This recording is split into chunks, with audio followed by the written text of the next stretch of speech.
A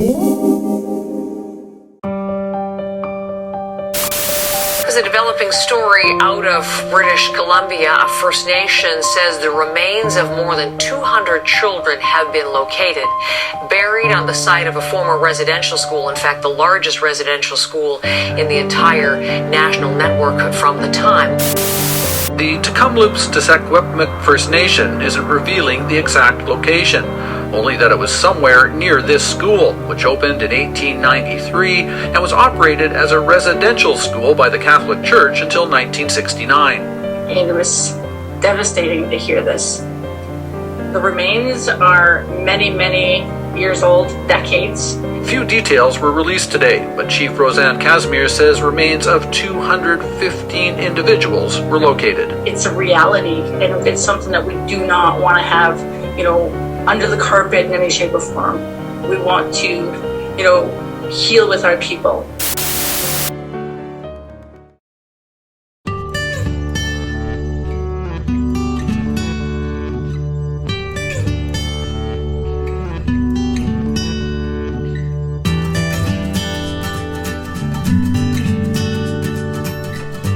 Right now at Quesnel, BC. So this is one of the cities on the historic Cariboo Road. I'm just on my way back, but I decided maybe to check out this city as well. The historic Quesnel city is now it's called Quesnel Forks, I believe. It's actually located at a different location near the Quesnel Lake, and this one is the new city.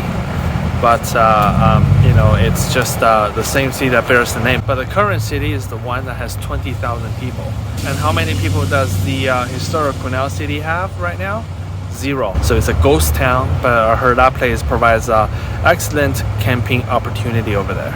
Yeah, but the downside is the historic Quesnel is deep in the woods. So even from Barker Road, that's like a 4-hour drive through the mountains. So we're not gonna visit that place in the future. Maybe we can do it. But again, BC has a lot more interesting places. And the world has a lot of more interesting places. I don't know how come I have a feeling that I'll never go there. Probably not in my life.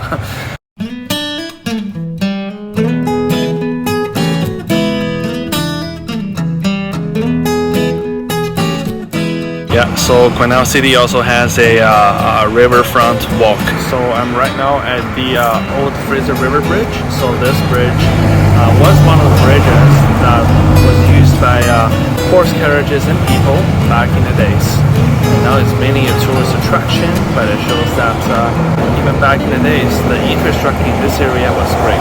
Possibly due to gold mine and maybe the lumber industry. Yeah, but I can tell you that it looks like this city has more bridges than Vancouver does.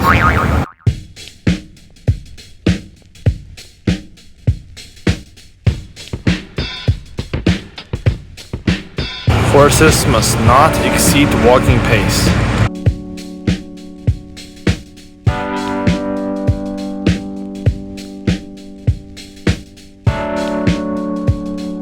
The bridge seemed to be Quesnel's only attraction.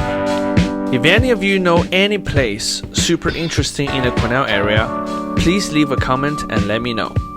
Otherwise, I can safely say that you can skip Quesnel unless you really want to walk on this bridge. Southbound on Highway 97 along the historic Cariboo Road, you'll see McLeese Lake.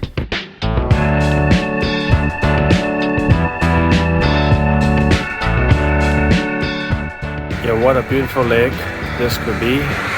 Because of the smoky situation, this is as good as it gets. This is like a smaller version of Lac La Hatch, where we visited on our way in. After a quick stop there, we continued our return journey southbound.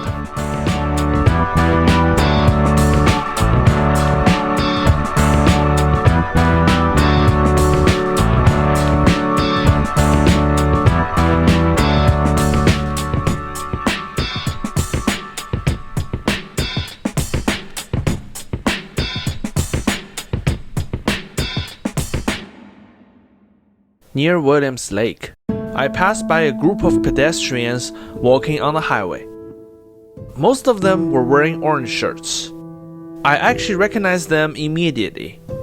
I've been listening to the radio the whole time I was driving, and these pedestrians were actually led by Jamie Hanyu, an Indigenous activist from Yukon who planned to walk all the way from Yukon to Kamloops, where was the ground zero for the discovery of a tragic mass genocide of Indigenous children across Canada.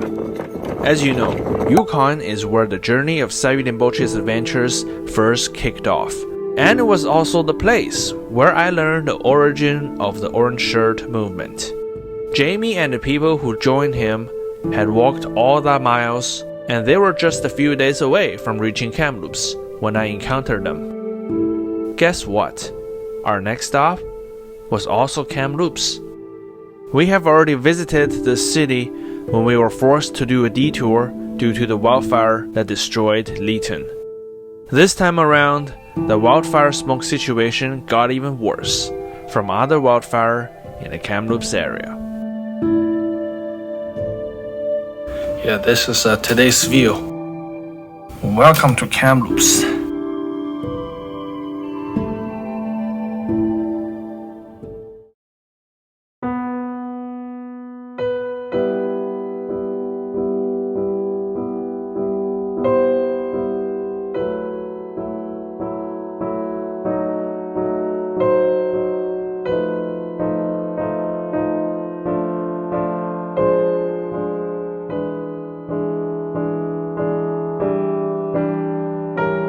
So I'm right now at the former site of the Kamloops residential school. If you have watched the Canadian national news, you knew that a while ago, a very sad event, that the bodies of 215 children were found near the site of this building right here. And it was the first discovery of such tragedies across the country, and later on also the bodies of children were found provinces like Manitoba, Saskatchewan, and all across the country. And of course, this is such a tragic event. For so many years, it was just a series of cover-ups, and truth was being hidden purposely by the government and by the church who used to run this school. And now it's just the first step of discovering, more of the what actually happened. Survivors of the residential schools finally learn the truth of where the relatives, how the relatives disappeared. To make the Indigenous people so-called civilized Christians, the Canadian government collaborated with mostly Roman Catholic and Anglican churches to run the residential schools. Children were forcefully removed from their families and sometimes got sent away to schools that were very far away. They were forbidden to speak their mother tongue and were forbidden to wear the traditional dresses. They often had little food, wore inadequate clothing in Canada's cold weather, and frequently got physically and emotionally abused by the teachers. Among all the things that happened, one of the most famous stories being that of a schoolgirl named Phyllis. Before she was forced to attend the residential school, her grandmother brought her a bright orange shirt. She never got to wear it because the school took it away and never returned to her. At the end of the day, when students graduate, some got to go home, finding themselves unable to communicate with their parents and had no clue about the traditions of the families where they came from. Some others, for some reason, never made it back, nor did the school say where these students went. Former students saw their classmates one day just disappearing from the face of the earth, and they were left with no explanations. With this shocking discovery in Kamloops, the truth began to unearth. As of February of 2022, nearly 2,000 unmarked grave sites of children were found across Canada near the sites of former residential schools.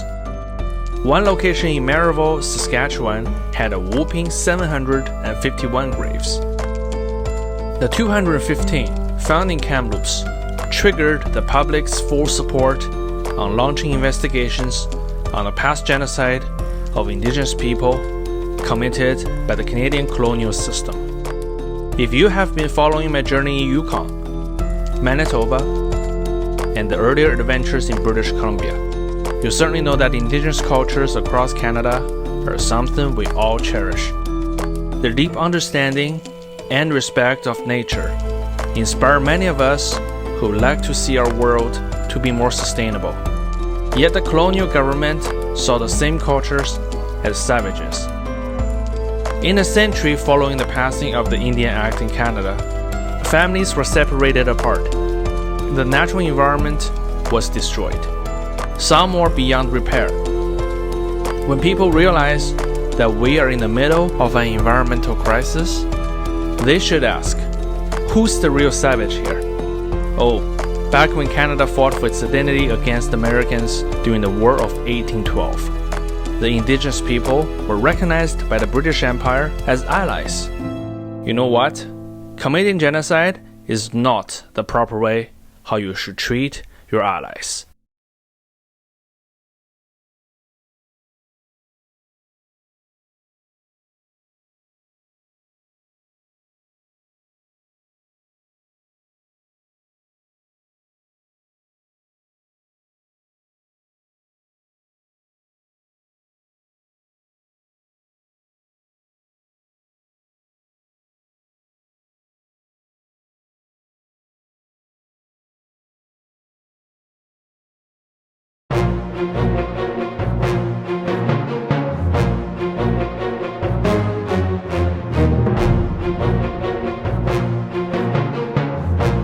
Washroom earrings, only $2 a piece.